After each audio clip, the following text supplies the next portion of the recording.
வணக்கம். வந்திருக்கும் அனைவருக்கும்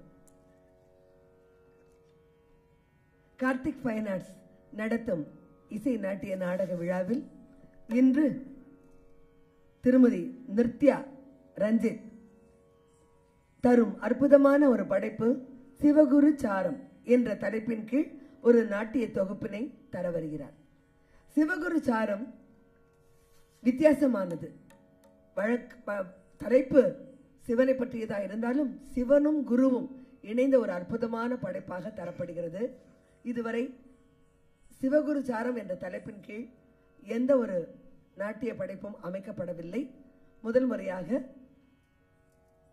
சிவகுரு சாரம் கார்த்திக் ஃபைன் ஆர்ட்ஸில் அரங்கேற்றப்படுகிறது. தட்சிணாமூர்த்தி சமாரம்பாம் சங்கராச்சாரிய மத்தியமாம் அஸ்மத் ஆச்சாரிய பர்யந்தாம் வந்தே குரு பரம்பரா. ஆதி மூல குரு மூலாதார மூர்த்தி குருவிற்கெல்லாம் குருவான ஸ்ரீ தட்சிணாமூர்த்தி குரு வடிவாகி குவலயம் தன்னில் போதித்தார். பல தத்துவார்த்த உண்மைகளை இந்த உலகுக்கு எடுத்துரைத்தார்.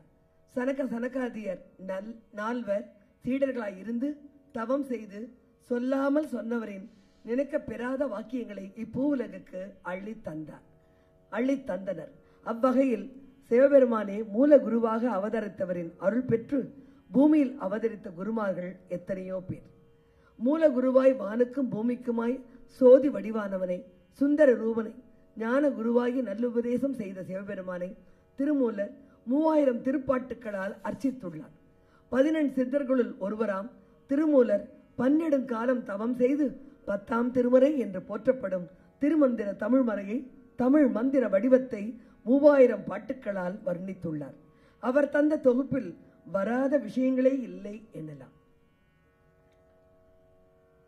அழகு தமிழில் எளிய முறையில் அனைவரும் புரிந்து கொண்டு பேரின்பம் பெறத்தக்க வகையில் ஈசன் சிவபெருமானின் சிவ தத்துவத்தினை போற்றி பாடப்பட்டுள்ள பல ஆயிரத்தில் சில பாக்களை மட்டும் எடுத்து கோர்த்து தந்திருக்கிறேன் நாட்டிய வடிவில். ஒன்றவன் தானே, ஒரே ஜோதி ஸ்வரூபமாய் நிற்பவன் அவனே. இரண்டவன் இன்னருள் சிவம் சக்தி எனும் இருபெரும் சக்தியாய் தோன்றி நிற்கிறான். நின்றனன் மூன்றினுள் பிரம்மா விஷ்ணு சிவன் என மூவரில் ஒருவனானவன். நான் குணர்ந்தான் ஆதி வேதம் 4னையும் வெளிப்படுத்தியவன். 5 வென்றனன், 5 அடக்கும் வல்லமை பெற்றவன். 6 விரிந்தனன், ஓர் அறிவு முதல் 6 அறிவு படைத்து அறிவினை விரியச் செய்பவன். 7 சென்றனன், 7 உலகங்களையும் கடந்து நிற்பவன். தான் இருந்து தான் உணர்ந்தான் 8 என எண் குணங்களின் வடிவாக நிற்பவன் சிவபெருமான் என்று வர்ணித்துள்ளார். மேலும் விவரிக்கிறார். ஆதியில் பரமன் 5 பூதங்களை படைத்தான். அண்ட சராச்சரம் 7 14 உலகங்களை படைத்தான். பல்லுயிர்களை படைத்தான். உடல் உயிர் உணர்வு ஆகிய கலவையுடன் மனித உடலை படைத்து 5 புலன்கள் வாயிலாய் சிவனை காணும் பேறு கொடுத்தான். எனவே எப்பாடு பட்டாயினும் ஈசனை போற்றுங்கள். போற்றினால் நீங்கள் கேட்கும் வரமருள்வான் அந்த வள்ளல் பெருந்தகையான். அன்பும் சிவமும் 2 என்பார் அறிவில்லாதவர்கள். 2 அல்ல, வேறு வேறு என்று சொல்வார்கள் அறிவில்லாதவர்கள். அன்பே சிவம், சிவமே அன்பு என்று உணர்ந்தவர்களோ அந்த அன்பினுள் அமிழ்ந்து சிவமயமாய் அமர்ந்து அந்த சிவஸ்வரூபத்தை அகக்கண்ணில் கண்டு மகிழ்வர். பொன்னை காட்டிலும் ஒளிரும் புலித்தோலினன் பிறைமதி சூடிய பெம்மானை அகக்கண்ணில் கண்டு மகிழ்ந்த திருமூலர் கண்டேன் கண்டேன் கமலமலர் பாதம் கண்டேன் என களிப்பெய்தி நான் பெற்ற இன்பம் பெருக இவ்வையகம் ஊன் பற்றி நிற்கும் இவ்வுடலை விடுத்து அவன் தாழ் பற்ற பற்ற தலைப்படுமாமே சிவஸ்வரூபம். உய்மீன்களே மனிதர்களே உய்மீன்கள், ஒன்றே குலம் ஒருவனே தேவன் என அன்றே சொல்லி எல்லோரும் சிவமதம்தான் என மதம் ஒழித்து நிலை பெற்றார் திருமூலர். இதுவே சிவ தத்துவமாய் அன்பின் வெளிப்பாடாய் தரப்படும் பகுதி. இதில் நெற்றிக்கு நடுவே புருவத்திடைவெளி உற்றுற்று பார்க்க ஒளிவிடும் மந்திரம் என்ற வரிகளில் தியானம் செய்வதையும், சத்தியார் கோயில் இடம்பலம் சாதித்தால் மத்தியானத்திலே வாத்தியம் கேட்கலாம் என்ற வரிகளில் பிராணாயாமத்தையும் யோக நிலையும் வெகுழகாக வருளித்துள்ளார். இன்றைய நாட்டியத்தின் தலைப்பு சிவகுரு சாரம். ஆதி குருவாய் நின்ற சிவத்தை பாடி பரவசமாகி அவனருளால் கிடைத்த சாரத்தை பருகி குருவருள் மகிமையை கூற வருகிறோம். இதோ வருகிறது சிவகுரு சாரம்.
Nam, target the thing,